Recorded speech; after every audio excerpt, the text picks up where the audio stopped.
if anyone has a special child. And this is how you lock your fridge. Like this cable is very hard, and you see here this 8 has a glue at the back, and also here the glue at the back is very good.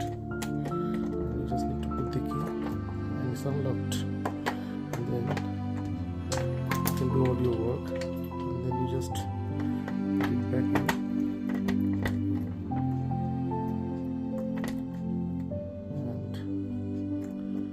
Just lock it like this, and it works really well. So this is very good, and you can buy it from eBay, only like 2-3 pound, probably £3 each. So this is very helpful. So it will make it safe.